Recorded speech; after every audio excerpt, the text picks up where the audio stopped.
Magandang araw mga kaibigan. Pag-usapan natin ngayon, bigyan ng opinion, reaction itong post ni Rob Rances. Tungkol ito sa ginawa sa grupo ni Father Robert Reyes, yung nag-fasting. Sila sa, basta parang gumawa ng eksena sa harap ng Campo Crame. Ito po ang picture. Parang saklo, parang kawawa. Parang pagpupugay. Title, Father Reyes, nagbigay pugay kay General Torre.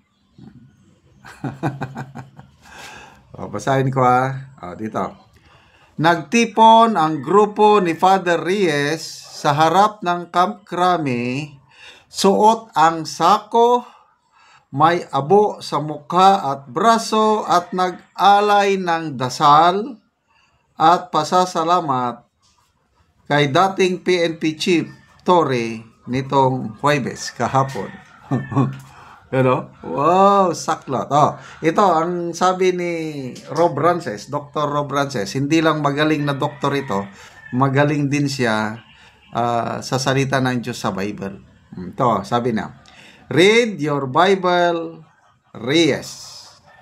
Sackcloth and ashes were never meant to honor men. In Scripture, they are for repentance before God. Job, Daniel, Nineveh. They symbolize humility, not tribute.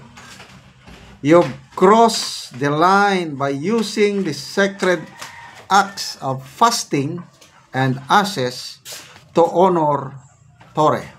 What belongs to God is redirected to man. For what? Political theater. This act is not prophetic witness. It is desecration. Okay, agree ako dito. Yung kwento sa Nineveh. Prophet Jonah, sinabihan ng Diyos, punta ka mag-preach sa Nineveh. Hindi siya pumayag kasi galit siya sa taga Nineveh. Instead na papunta sa Nineveh, papunta sa ibang direksyon. Tarsis ba yun? Along the way, sa dagat, nagkaroon ng matinding bagyo. Dahil galit ang Diyos sa propeta, hanggang itinapon siya sa dagat at kinain siya ng malaking isda. So, 3 days siya sa tiyan ng isda, hanggang nag-repent siya doon. And then, iniluwas siya ng isda, and then, pumunta pa rin sa Nineveh, then nag-preach ng repentance. Kasi, during that time, sobra na ang kasamaan sa Nineveh. So, preaching. Nako. Siguro ang akala ni Prophet Jonah na hindi maniniwala ang mga tao sa Nineveh kahit mag-preach siya. Kaya lang huwag nating ilimit ang kapangyarihan ng Diyos. Isang preaching lang niya, ang hari. Ito mga masasamang tao nandun during that time. Sobrang kasama, no? Ang hari na nakinig sa preaching, repent! The whole populace, nagsimula sa hari, yon, nagsaklot, nag-bow down in humility before God, repenting of their sins. Then, yung judgment, yung parusa sana na hinanda na ng Diyos para sa Nineveh, hindi niya na itinuloy. Kasi nag-repent naman ang mga tao. At yun na nga ang pinupunto ni Dr. Rob Rances, which I agree. Ang repentance is humility before God, repenting of our sins, at i-correct ang relationship ng tao. At yun ang sackcloth, yun ang fasting.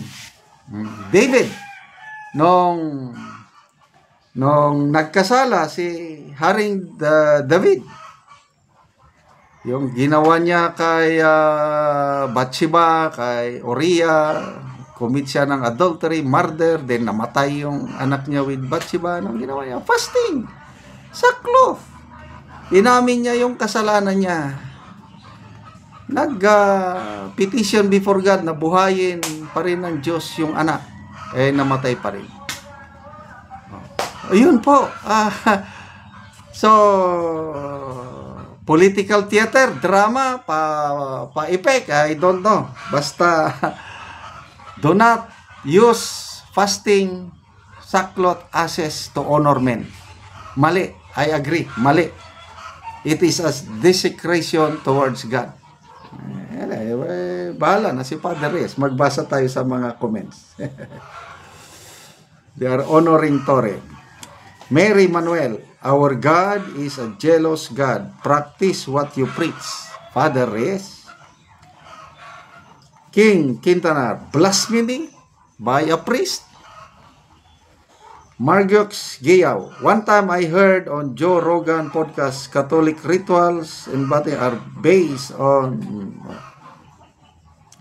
Clouds VM Yap. Is he in sound mind? He's ruining good priest. I agree. Maraming, sa experience ko, maraming matitinong pare, mga kaibigan ko. Shout out ko, mga maalala ko lang mga kaibigan kong pare. Si Major, kalimutan ko na, Major Philip Di Magiba sa Ilocos Norte, Marines, Reservist Marines. Then Major Chaplain na ngayon nakalimutan ko na. Ang dami kong kaibigang paring matitino.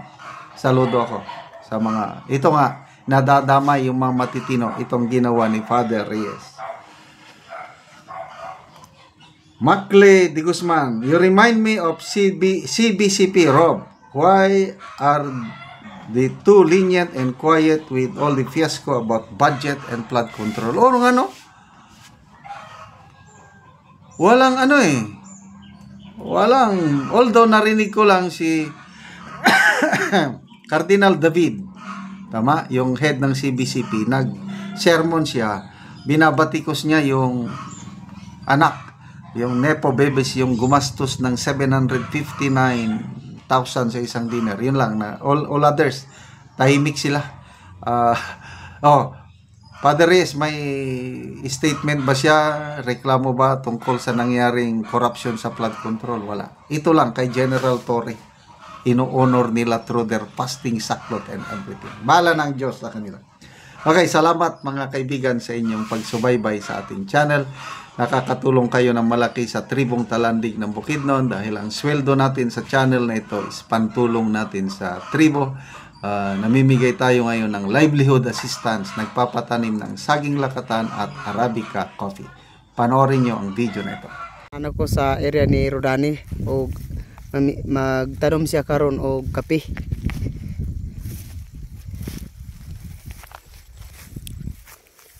Corporation aron yang pagtrok sa kape ba.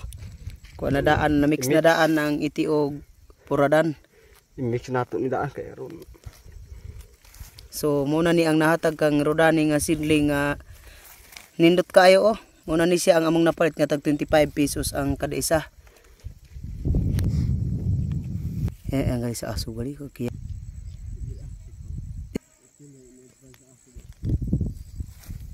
sidling nga kape. So kining among napalit nga sidling nga kape 14,550 na ni. 29 ka pamilya.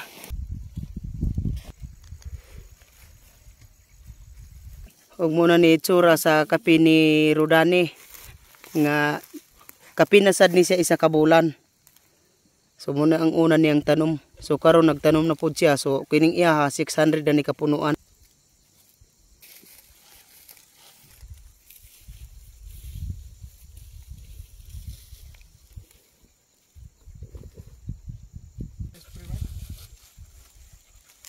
Matigpuan kay spray ng kabulan ga iti daroba.